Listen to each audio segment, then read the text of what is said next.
이번 강의는 건강한 임신 출산에 대해서 한번 생각해보고 그걸 이제 좋아지게 하는 방법에 대해서 이야기하겠습니다. 건강한 이제 일반적으로 모든 동물이나 인간도 마찬가지지만 생각해보면은 가장 중요한 거는 생존이고요. 자기 스스로 살아나기 위한 생존이고 그 다음으로 가장 중요한 게 번식입니다. 이게 1번이고 이게 2번입니다. 제가 이제 이세를 번식하는 게 두 번째라는 거죠. 왜 제가 이제 이 말을 하냐면요. 산모가 있어요. 자기 산모가. 그래서 생명력과 기운이 어느 정도로 가지고 있어요. 크게 가진 사람과 작게 가진 사람도 있다는 거죠. 본인이. 그러면은 생명력과 기운이 본인한테 있다면 제일 먼저 산모, 이게 여성한테 중요한 거는 생존이에요. 생존.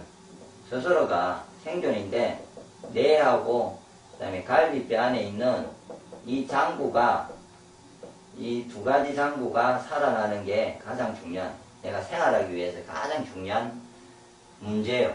그게 생존이에요. 그래서 에너지가 부족하면은 모든 에너지를 가진 에너지를 이것을 사용하고 나서 해결하고 나서 그 여유가 남아야, 생존을 하고 나서 여유가 남아야 본인들처럼 여가도 즐길 수도 있고요. 그 다음에 내가 이세를 낳을 수 있는 에너지를 만들기도 하고 몸이 또 더 아름다워지고 예뻐지고 이렇게 하는 거죠. 그런데 생명력 기운이 약해서 생존할 수 있는 게 까딱하면요, 사람이 호흡도 힘들고 막 이런 에너지뿐이 없다면은 그 외에 다른 어떠한 것은 사치거든요. 그러면은 이제 여성이 임신을 예를 들어서 요즘은 불임이 참 많고요. 그리고 유산을 많이 하죠. 그럴 때 이제 내가 순서대로 이제 하나씩 따지면요. 처음에 생명력 기운이 어느 정도가 전혀 이제 생명력 기운이 너무 없는 사람은요. 왜냐면 자궁에서 난소를 생산을 할 수가 없죠. 자궁이에요. 그러면은 이 사람은 불임이 됩니다. 순서상으로요. 맞죠? 그런데 그거보다 약간 생명력 기운이 좀 좋다면요. 임신은 좀 돼요. 임신은 됩니다.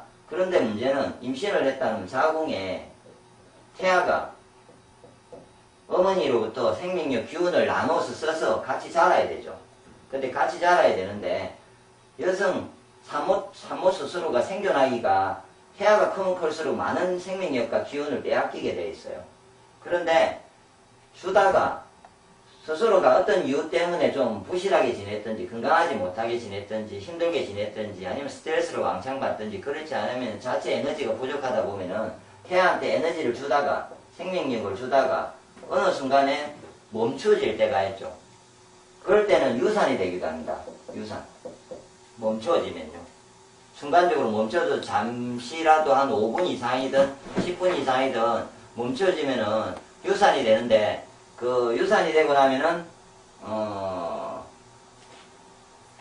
그거를 이제 밖으로 빼내야 되기 때문에 생존하기 위해서 그래서 이제 그렇게 뭐 출혈이 일난다든지 여러 가지 이제 그런 현상이 발생하고요. 그 다음에 태아가 이제 그 정도보다 조금 더 나으면은 잠시 동안 이렇게 뭔가 스트레스를 심하게 받든지 어떤 문제가 있을 때 제가 스트레스를 엄청나게 심하게 받고 너무 가로를 했어요. 그럼 그날따라 내가 그 태아의 어떤 게 만드는 날이 다르거든요. 오늘은 뇌를 만들 부분이 있고 오늘 손가락도 만들고 어떤 날은 폐도 만들고 예? 그게 만드는 시간이 서양학적으로 이렇게 정해져 있어요. 며칠에는 어느 정도 통계적으로 있습니다. 그걸 만들 때 그때 생명력이 기운이 산모가 좀 부실해서 공급이 되지 않으면 그쪽에 문제가 돼서 기형이 생기겠죠. 그러려면 어떤 기형이 발생하게 됩니다. 예.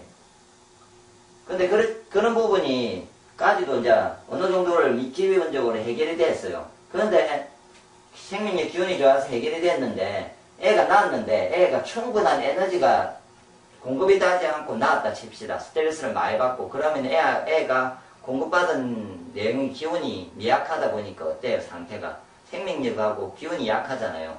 그러면은 그 애는 보통 이제 우리가 알고 있는 아토피라든지 면역이 떨어져서 감기가 걸린다든지 폐질환이 온다든지 항상 뭐 여러 가지 문제가 골골골하고 어떤 질환이라든지 질병을 가질 수 있는 상태, 항상 병원에 가게 되는 상태로 만들어질 수 있다는 겁니다.